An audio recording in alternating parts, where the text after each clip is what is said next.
abajo, otra, la madre que le digo, madre, yo no entiendo por qué hacer este tipo de cosas si estaba muy fácil.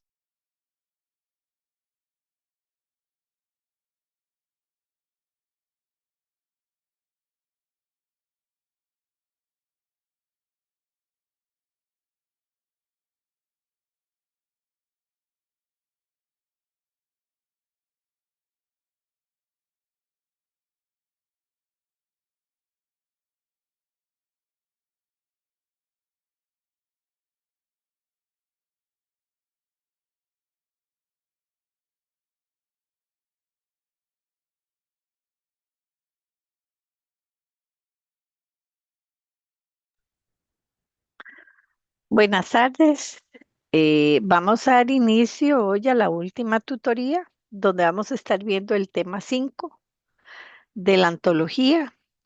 Igual que en los temas anteriores, en este tema número 5, lo que vamos a ver es una serie de eventos y sucesos que suceden a lo largo de la segunda mitad del siglo XX e inicios del XXI. eh, no abarcamos hasta la actualidad, ¿verdad? Porque la antología llega hasta la administración de doña Laura Chinchilla y hasta ahí se abarcaría el tema. Bueno, tenemos, bueno, que este tema 5 nos habla de un estado en expansión, el estado de bienestar en Costa Rica. Cuando refiere al estado de bienestar en Costa Rica, ahí lo vamos a ver un poquito más adelante, es cuando refiere a ese estado que se va a involucrar en una serie de actividades a fin de brindarle a la población una serie de bienes y servicios a un bajo costo y que sean accesibles a la mayoría de la población, como agua, electricidad, servicio de telefonía, comunicaciones, servicios de salud, etcétera. Nos dice que después de los hechos de 1948, ¿verdad? Que era donde habíamos quedado en el tema anterior, la Junta Fundadora de la Segunda República es la que va a asumir e implementar una serie de medidas después de los hechos del 48. Dentro de algunas de esas medidas es que va a nacionalizar la banca. Va a separar la relación que había entre el café y la banca, que recordemos que antes, ¿quiénes eran los que tenían acceso a créditos? Básicamente quienes estaban involucrados en la actividad cafetalera. Otros sectores de la población estaban marginados de poder tener acceso a, a empréstitos. Se va a cobrar el 10% del capital y se van a consolidar las reformas sociales que se habían tratado de implementar a inicios de los años 40 durante la administración de don Rafael Ángel Calderón Guardia. Ya para esta época se logran consolidar. Se van a crear una serie de instituciones autónomas, dentro de ellas una de las que sobresale es el Instituto Costarricense de Electricidad. Se va a redactar la Constitución de 1949, que recordemos que la Constitución de 1949 se va a redactar con base en la Constitución de 1871, se hacen algunas modificaciones. En esta nueva Constitución se va a universalizar el voto. Eso quiere decir que la mujer va a tener derecho a emitir el voto, que a lo largo de la historia no había tenido. Y por primera vez la mujer va a emitir el voto en las elecciones de 1953. Se da también en la Constitución o en este periodo la abolición del ejército y el recurso, los recursos económicos que hasta ese momento se designaban para la manutención de lo que era el ejército, se van a designar a la educación. Se va a crear el Tribunal Supremo de Elecciones con funciones propias y se va a encargar de todo lo relacionado con la actividad electoral. En nuestro país, realmente el Tribunal Supremo de Elecciones funciona casi como un cuarto poder, ¿verdad? Con independencia y eso es una de las características del tribunal. A partir de 1950, Costa Rica va a experimentar una mayor intervención estatal, ¿verdad? Es intervención del Estado en una serie de actividades económicas. Va a iniciarse a partir de la segunda mitad del siglo XX, básicamente durante las administraciones liberacionistas, que son las que van a gobernar la mayor cantidad de años durante este periodo. Se va a difundir un discurso sobre la participación de diferentes sectores políticos. Sin embargo, hasta esa época, los indígenas no tenían acceso a un documento de identidad. Entonces, realmente no era como tan cierto, ¿verdad? Esa participación equitativa de todos los sectores de la población. Durante la segunda mitad del siglo XX, después de los acontecimientos de 1948, lo que vamos a encontrar en las diferentes contiendas electorales es un bipartidismo. ¿Qué quiere decir qué es un bipartidismo? Lo que quiere decir es que en las diferentes contiendas electorales nos vamos a encontrar a Liberación y a la oposición, ¿verdad? Participando en los procesos electorales. Entonces, se va a dar una característica de que se va a dar una alternabilidad en el poder. Entonces, por ejemplo, 4 años gobierna la oposición, 4 años Liberación, o 8 años, y así va a pasar durante la segunda mitad del siglo XX. Ya a inicios del siglo XXI, esto va a ir cambiando. Surge una nueva agrupación, ¿verdad? Que incluso en las elecciones del 2002 hace necesario, ahí lo vamos a ver, que se vaya a una segunda ronda, ¿verdad? Porque quien queda electo no adquiere la cantidad de votos necesarios para, o sea, o el que obtuvo más votos no adquirió la mayoría necesaria para consolidarse como presidente. Entonces es necesario que se vuelva a realizar una segunda ronda. El aparato estatal para este periodo crece, se crean una serie de instituciones autónomas con independencia del Poder Ejecutivo. Dentro de algunas instituciones está el Instituto Autónomo de Ferrocarril Eléctrico al Pacífico, el Instituto Nacional de Vivienda y Urbanismo, el ITCO, que en ese momento era el Instituto de Tierras y Colonización, después fue el IDA, y ahí van cambiando nombres. Habdeba, el IMAS, el INA, el Instituto Tecnológico, la Universidad Autónoma, que hoy es la Universidad Nacional, y dentro de esas instituciones está también la creación de la Universidad Estatal a Distancia o la UNED. A partir de la segunda mitad del siglo XX, se va a desarrollar también el modelo de sustitución de importaciones o modelo de desarrollo hacia adentro. Ese modelo lo que pretendía era que se sustituyeran productos, artículos que se traían del extranjero y que se empezaran a producir aquí. Sin embargo, este modelo va a experimentar muchas desventajas, ¿verdad? No tenemos recursos económicos y se requiere, entonces, o se recurre a empréstitos para poder comprar maquinaria de equipo. La población nacional que tenía mayor poder adquisitivo no va a comprar los productos que se producen aquí, sino que va a seguirlos trayendo. Otra de las características es que la mano de obra costarricense es una mano de obra bastante cara. Los patronos tienen que pagar muchos eh, impuestos, ¿verdad? O porcentajes en lo que refiere al servicio social, etcétera. Hay poca planificación y organización. Economías que tenían más desarrollo van a absorber a las de menor. Eh, Todas las economías debieron importar productos y, perdón, otra característica es que todos los países de la región empezamos a producir los mismos productos, ¿verdad? No hubo una planificación donde dijera, bueno, usted va a producir A, yo voy a producir B, y vamos a tener un mercado al cual ofrecer los productos, sino que todos empezaron a producir lo mismo. Entonces se dice que las economías se mataron entre sí. ¿Por qué? Y si todos producimos sillas, ¿quién nos va a comprar sillas?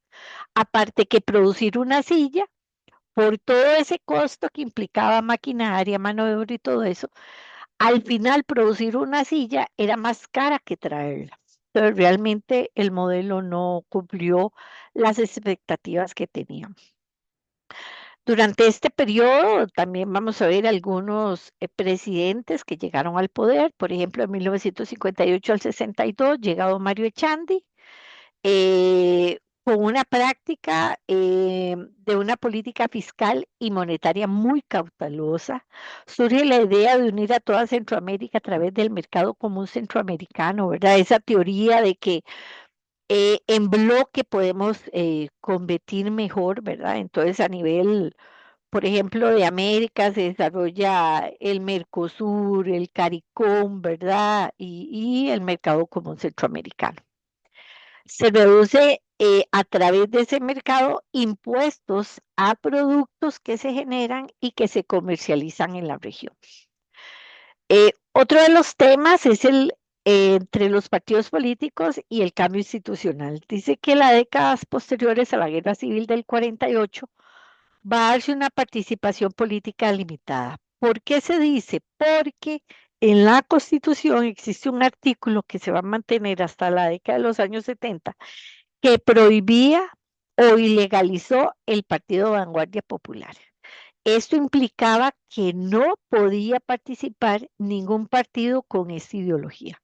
Entonces, no es que el Partido Vanguardia no participaba, sí lo hacía, pero lo tenía que hacer detrás de otro partido político. Y esto se va a mantener hasta los años 70. En enero del 55 va a ser la última ocasión que se va a hacer uso de las armas para lograr alguna transformación de índole político. Y desde esa fecha hasta la actualidad han habido procesos electorales cada 4 años. De 1949 al 78, los gobiernos que predominaron fueron gobiernos liberacionistas. Durante los procesos electorales, las campañas van a tener una característica de que va a haber una mayor participación. ¿Por qué? Porque ya las mujeres van a participar. También se involucran los negros, ¿verdad? Que ya también tienen su cédula de identidad. Entonces, van a haber más votantes. Y igual que en la actualidad, ¿verdad? Los candidatos lo que hacen es repetir en las campañas promesas de promesas y promesas. Y otra característica es que ellos lo que hacen es posar con la población como para que la gente lo vea cercano, ¿verdad? Entonces, con niños, con ancianos, por ejemplo, en las últimas campañas electorales, han hecho mucho uso de figuras públicas de deportistas, de cantantes, etcétera, ¿verdad? Como para que la población vea de que son conocedores de las necesidades, que hay una buena relación con ciertos sectores de la población y se puedan identificar. Además, hay una mayor participación porque todas las personas mayores de 18 años pueden emitir su voto y en el caso de adolescentes y más jovencitos, ¿verdad? Ellos participan en las campañas electorales como guías. En ese contexto va a surgir una famosa frase que es muy conocida, digamos, y más que todos los procesos electorales, que es una fiesta electoral costarricense. Realmente los procesos electorales en Costa Rica tenemos la dicha de que hay libertad, por ejemplo, para nosotros es común que en un vehículo va la persona manejando, la persona que va manejando puede llevar una bandera del partido A la par va otra persona y lleva una bandera del partido B, y puede llevar gente atrás y llevan banderas de otros partidos. Eso no divide, ¿verdad? E incluso en algunos procesos electorales han enseñado, ¿verdad? Que, por ejemplo, alguna persona de un partido tuvo un percance con un vehículo y se bajan personas del otro partido político y le ayudan, ¿verdad? Entonces, hemos aprendido también a respetar eh, lo que piensan las otras personas en relación con las opciones electorales que hay. En cuanto a la cuestión sociocultural, el estado de bienestar o el estado benefactor crece institucionalmente, se crean una serie de instituciones y esto va a generar más empleo y mejores condiciones políticas.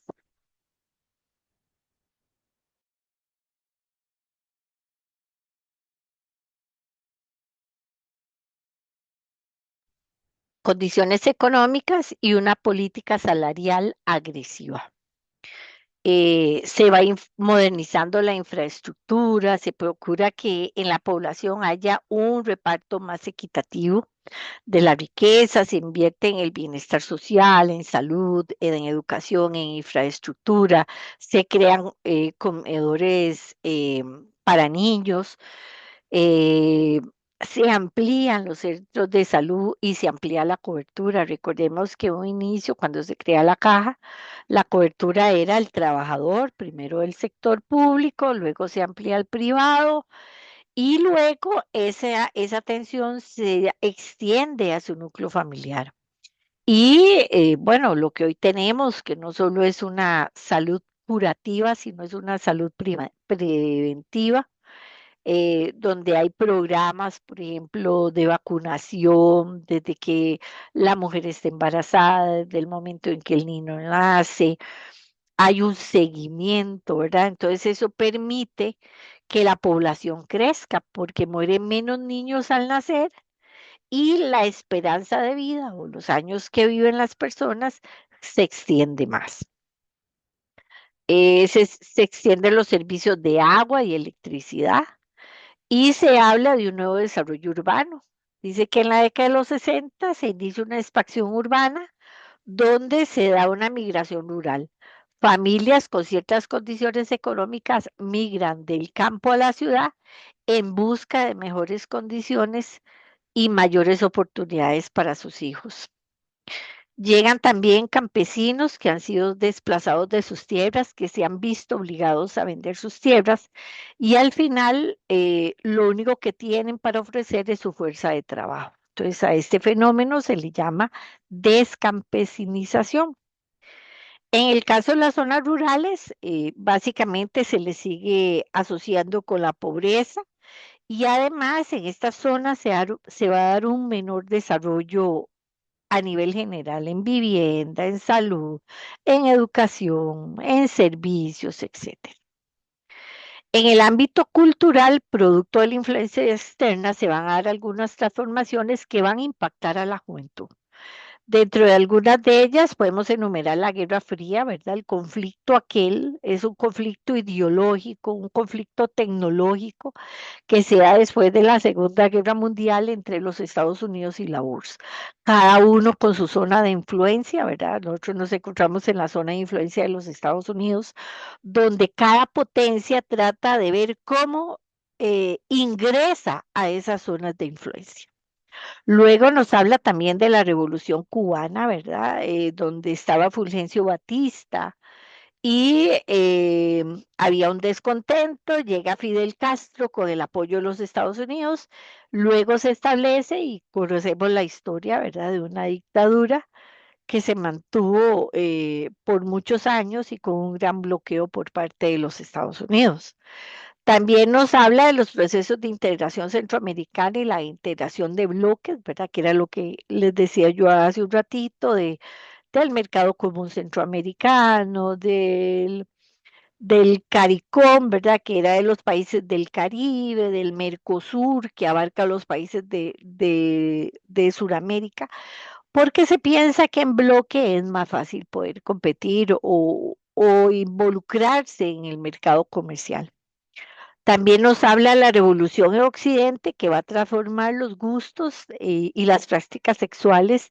Aquí va a jugar un papel muy importante el movimiento hippie, ¿verdad? Con todos sus cambios, todas sus revoluciones, forma de vestir, pensamiento, de actuar, etcétera.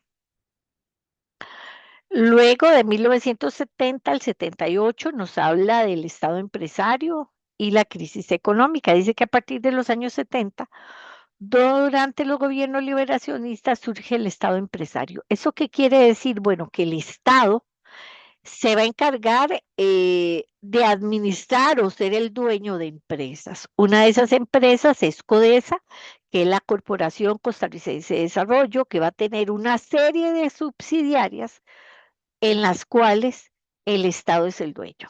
Entonces, por ejemplo, CODESA, a través de Cementos del Pacífico, del Valle, produce cemento. Que la central azucarera del Tempisque, azúcar. Aluminio Nacionales o Alunasa, Aluminio. Entonces, el Estado es el dueño de estas empresas.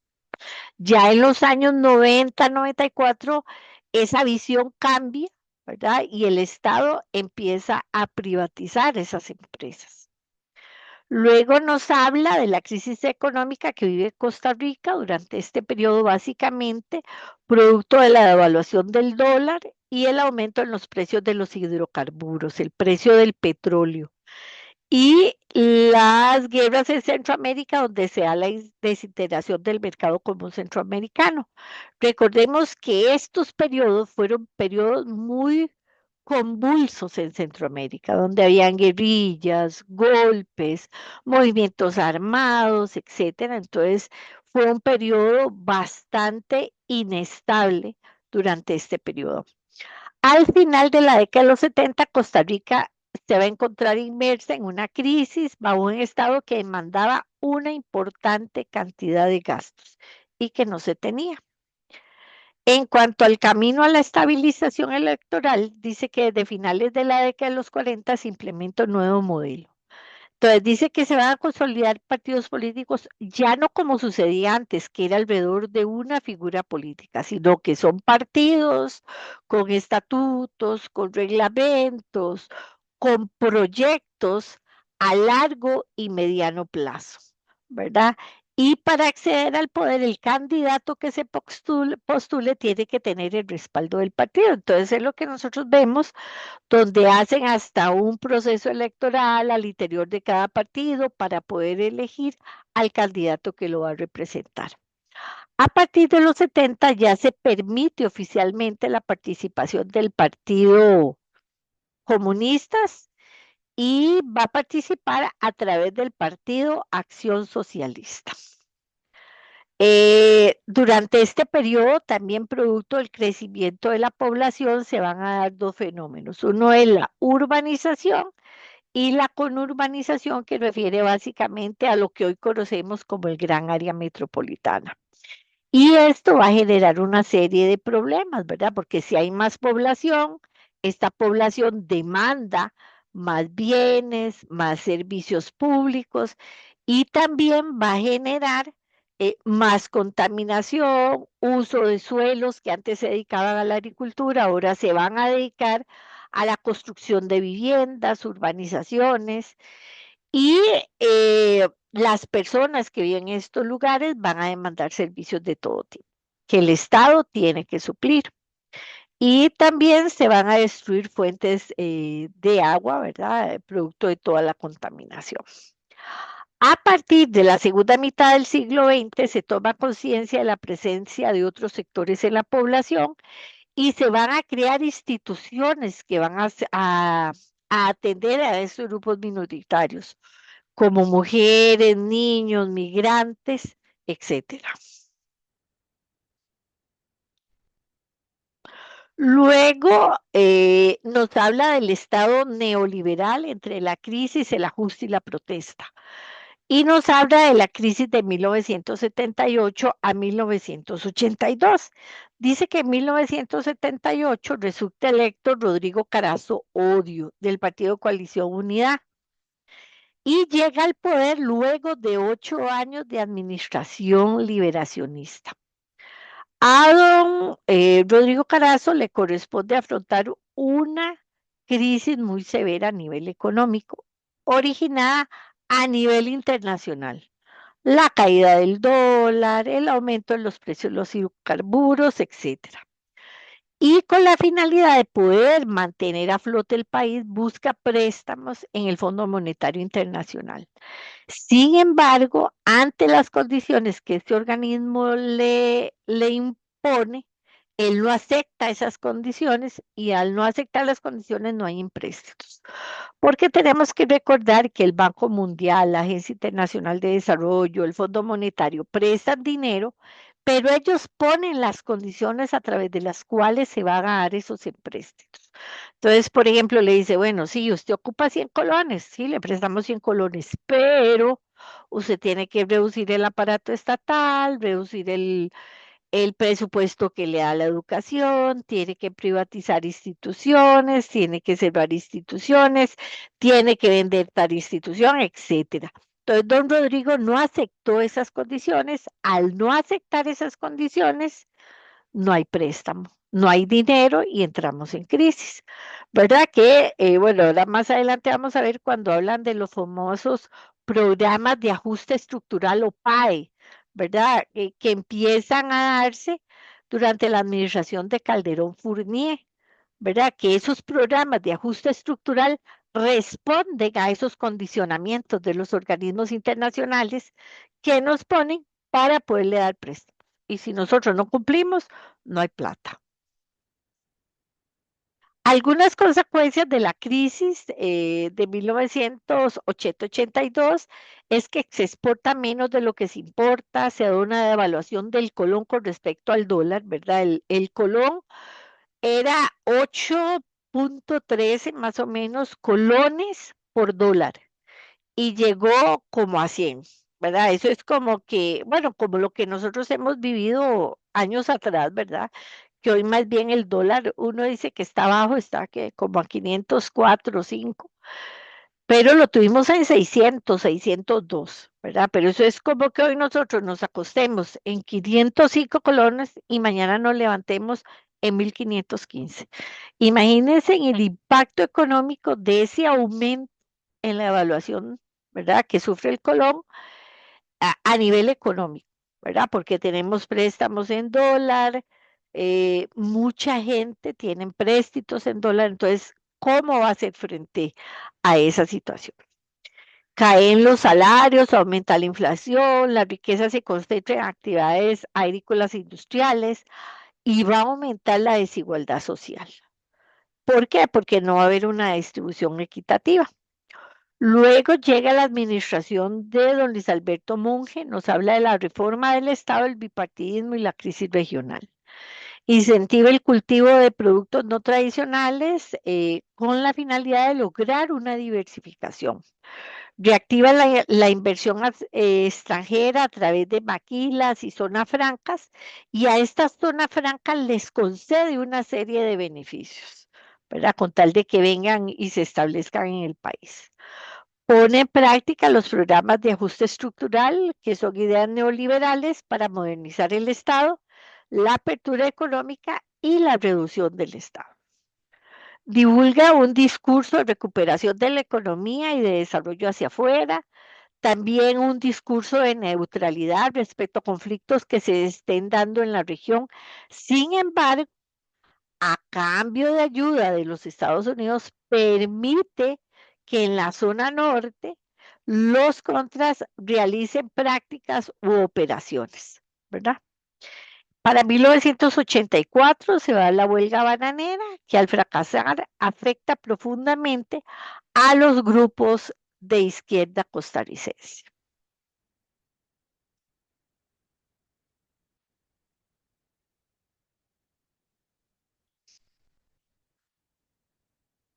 Están preguntando que si esta es la última tutoría, sí, la del último proyecto. Luego llega la administración de don Oscar Arias de 1986 a 1990.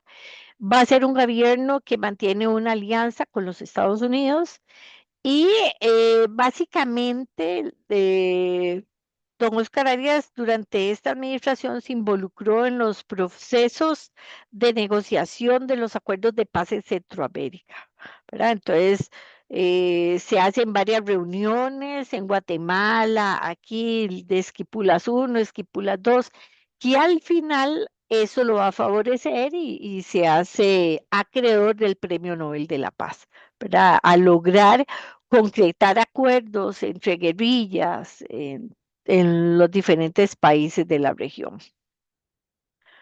Luego de 1990 al 94 llega don Rafael Ángel Galerón Fournier del Partido Unidad Social Cristiana y se van a consolidar todas esas ideas neoliberales en relación con lo del manejo del Estado.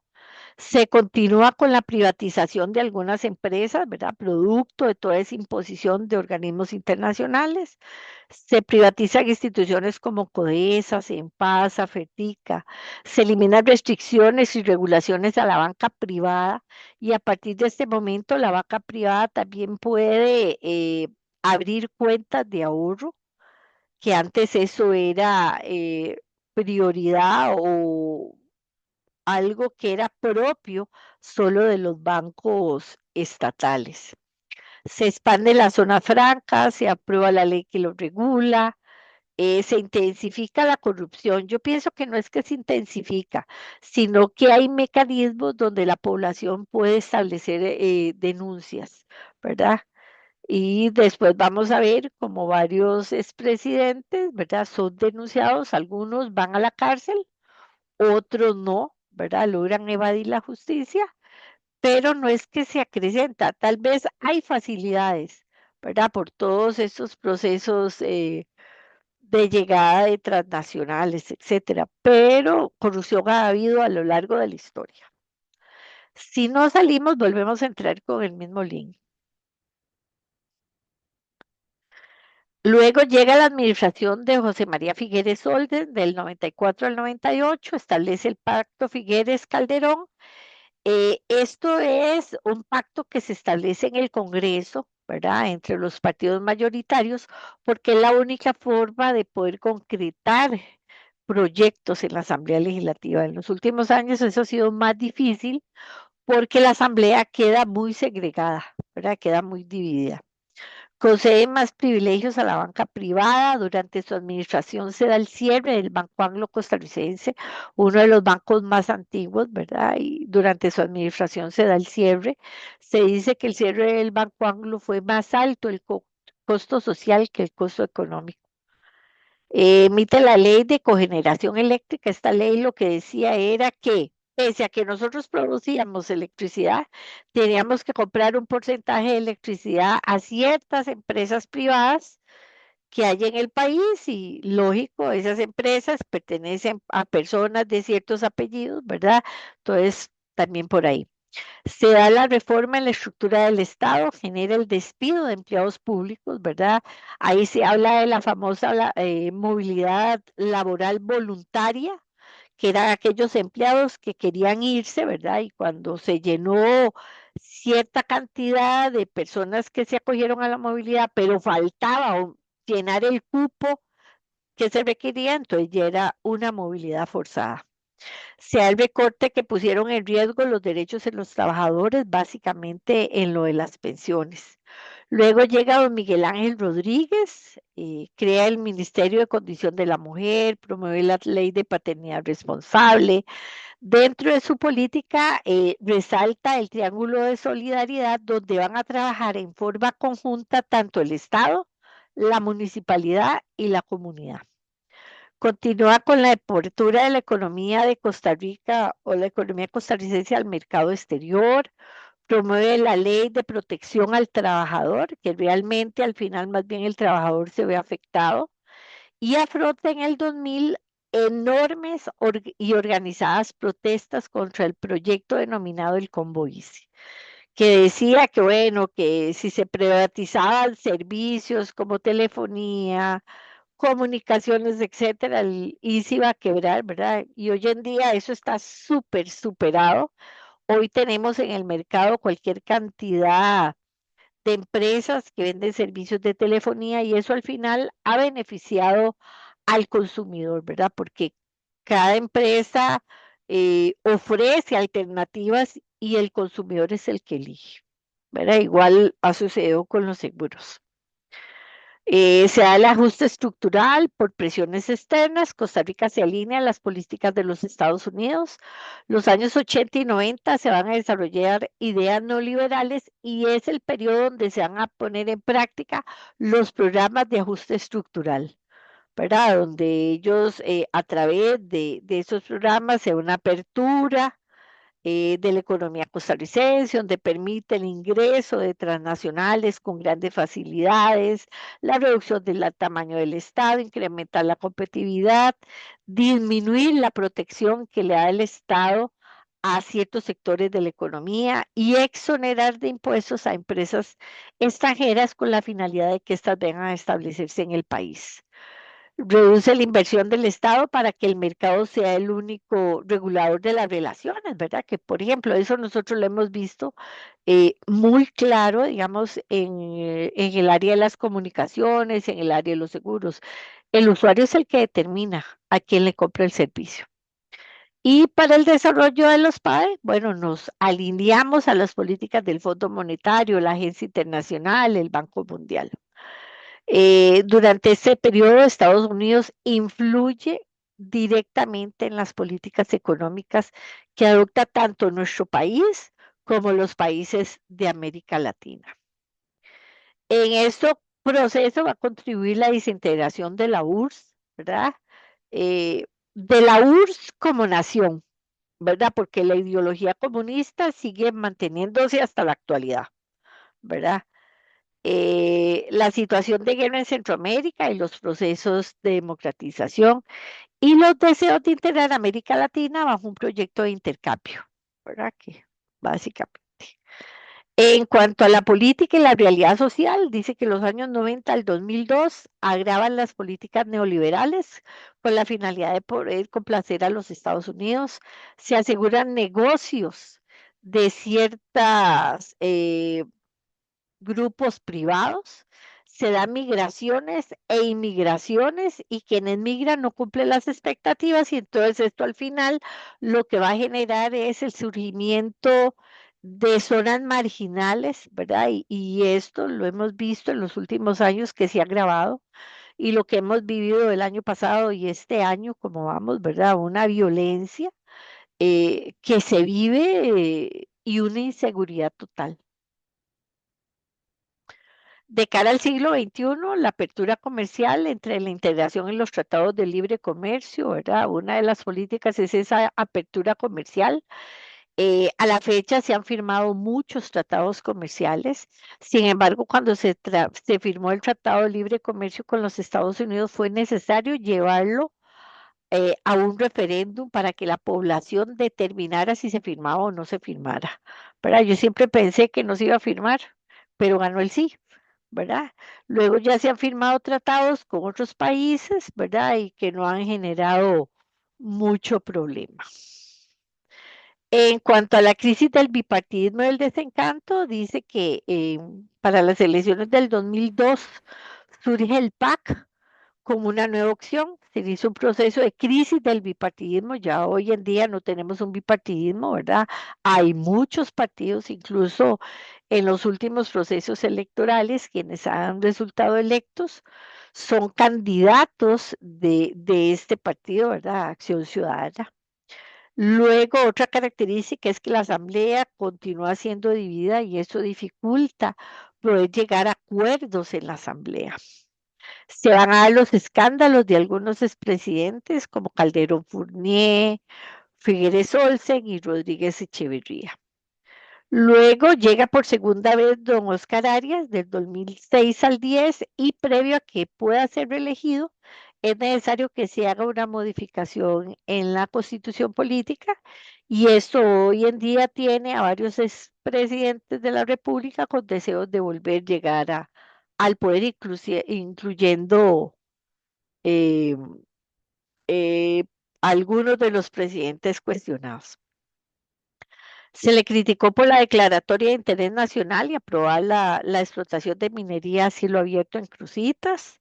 Y en la política internacional va a establecer relaciones diplomáticas, perdón, con China. Y esto va a generar la concesión de la carretera Caldera, la ruta 27, y el regalo del Estadio Nacional. Si nos salimos, volvemos a entrar con el mismo link. Y la última administración, doña Laura Chinchilla, que queda nuevamente dividido el Congreso, representante del Partido Liberación Nacional, y le corresponde afrontar eh, los problemas que se dan con el mal manejo de fondos públicos en la ruta de Juan Rafael Mora Porras en la zona norte, ¿verdad? Donde ya al final queda con una imagen muy deteriorada. eh, cuando sale de su gobierno. ¿Qué nos ha dejado este neoliberalismo? Bueno, la aplicación más profunda del liberalismo, más desigualdad, un libre comercio, se ha reforzado el poder del presidente de la República en las instituciones autónomas.